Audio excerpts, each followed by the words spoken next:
हाँ, नमस्कार दोस्तों। आज हम कुछ बात करने आए हैं। बहुत सारा हल्ला हो रहा है एनपीएस के बारे में। तो एनपीएस के संबंध में हम कुछ बात करना चाहते हैं आप लोगों को। एनपीएस और ओपीएस किसके लिए? अर्धसैनिक बलों के लिए।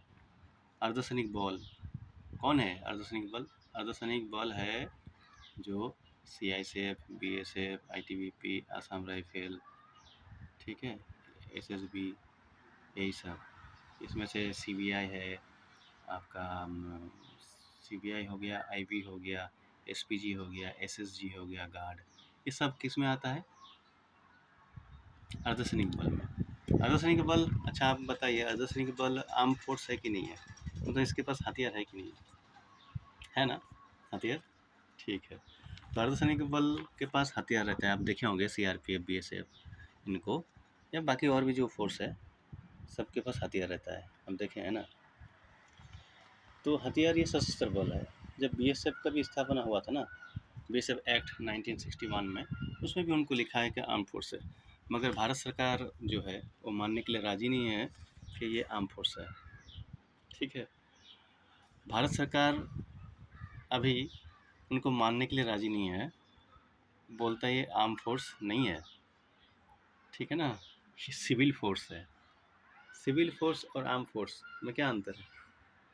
सिविल फोर्स है, बोलो सिविलियन है ये, मतलब 8 घंटे से ज़्यादा ये ड्यूटी नहीं करता है, सिविलियन। ठीक है ना। और आर्म फोर्स क्या 24 घंटे ड्यूटी में तैनात रहता है। तो पता नहीं, समझ में नहीं आ रहा है कि क्या हकीकत है और क्या फसाना है। जो सच है बस वही तो बताना है। सिविलियन फोर्स, सेंट्रल जो आर्म फोर्स है उसको सिविलियन फोर्स सरकार बोल रहा है। तो उसके तर्ज पे फिर फैसिलिटी भी मिलना चाहिए ना। अभी कल जो 12 अगस्त में सुप्रीम कोर्ट में एक केस था, आप जानते हैं? सुप्रीम कोर्ट में एक केस था जो लोकेश कुमार आर्य ने फाइल किया था ओल्ड पेंशन के लिए, जितना भी पैरामिलिट्री वाला फोर्स था उनके लिए। तो सरकार 2004 से क्या है, सबको एनपीएस के दायरे में लाया है, जितना भी सेंट्रल एम्प्लॉय है, ओनली आर्म फोर्स को छोड़ के। ठीक है ना। तो आर्म फोर्स को छोड़ के पर तो जितना भी संगठन बनाया गया था, ये जो बीएसएफ है, सीआईएसएफ है, आईटीबीपी है, सीआरपीएफ है, तो एसएसबी है, ये सब तो जब गठन बनाया गया था तो उसको बनाते समय उसमें लिखा गया था कि इन लोग आर्म फोर्स है। ठीक है ना, आर्म फोर्स है। और क्या है, इसमें भारतीय सेना का जो कानून है ये भी लगता है, और भारतीय संघ का एक बल है। ठीक है। और जो 6 अगस्त 2004 में होम मिनिस्टर भी माना था कि जो अर्धसैनिक बल है ये एक आर्म फोर्स है, और उसके तर्ज पे इनको अलाउंस भी मिलता है, आर्मी के तर्ज पे इनको अलाउंस भी मिलता है। ठीक है, और उसके आधार पे नियम कानून सब बना हुआ है। और 24 घंटा तो आपको बोले जल स्थल में शपथ भी किया है कि हम इसमें ड्यूटी करेंगे।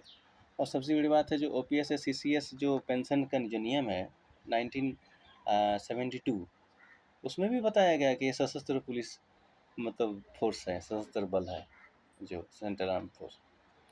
तो ये केस किया था लोकेश कुमार आर्य जी ने, तो ये हाई कोर्ट में ये बात मान लिया था कि हाँ ये एक आर्म फोर्स है, तो आर्म फोर्स होने के नाते इनको भी पेंशन मिलना चाहिए।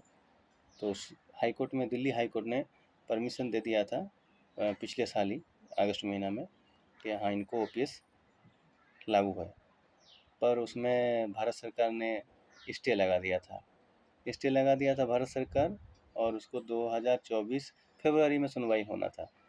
तो चुनाव के कारण कुछ भी कारण रहा होगा, तो उसमें भी उन्होंने बताया नहीं, फिर इसको एक्सटेंड कर दिया। अभी 5 अगस्त को सुनवाई होना था, 5 अगस्त को नहीं, 12 अगस्त को हुआ।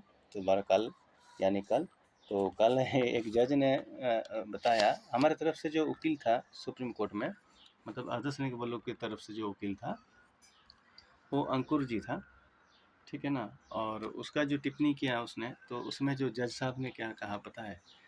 बोला ये जो आपका मामला है ये उतना ज़रूरी नहीं है, इसको अगला 6 से 8 हफ्ता में करते हैं। तो अभी और 6 से 8 हफ्ता डेट बढ़ गया है, और जो हाई कोर्ट ने जो ओपीएस लागू होने के लिए जो आदेश दिया था उसको फिलहाल रोक लगाया है अंतरिम लोक सुप्रीम कोर्ट ने। ठीक है।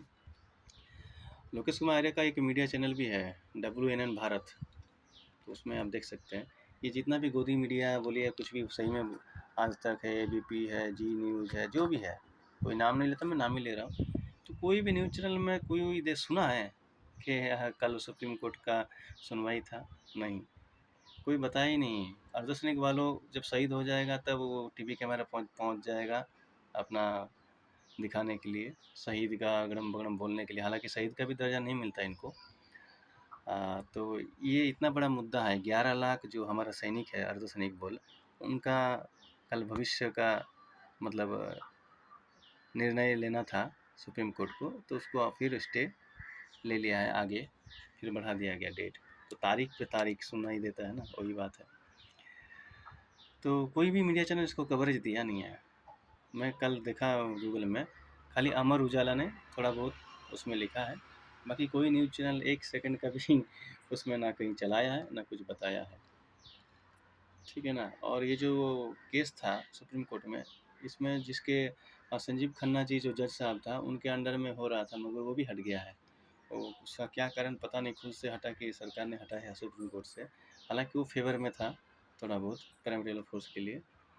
और फेवर, इसमें फेवर वाला मैटर नहीं है, इसमें जो भाई नियम है, आपने बोला है कि आर्म फोर्स को छोड़ के पेंशन सभी का बंद है 2004 से, तो 2004 के बाद भी तो ये आर्म फोर्स ही है ना। अभी अचानक अगर आप सिविलियन फोर्स बोलते हैं अर्धसैनिक बलों को, तो फिर उनके तर्ज पे आप उसमें जो पीटी परेड, 8 घंटा से 12 घंटा ड्यूटी, और ये बहुत सारा जो नियम है, जीडी एक्स्ट्रा ड्रिल, ये सब बंद कर दीजिए। ये तो सिविलियन फोर्स में होता नहीं है।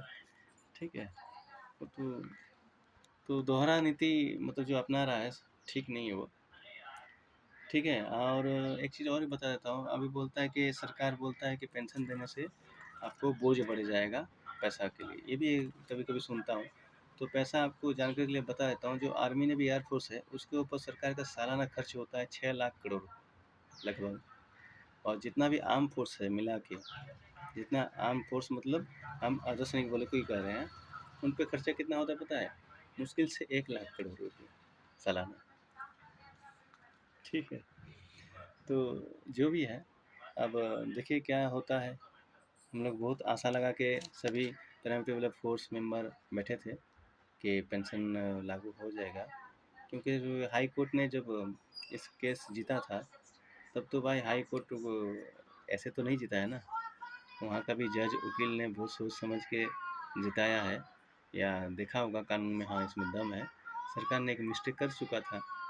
तो जो भी है, अब ये केस फिर 6 से 8 हफ्ता और लटक गया है, अब देखिए क्या होगा। धन्यवाद इस वीडियो को देखने के लिए।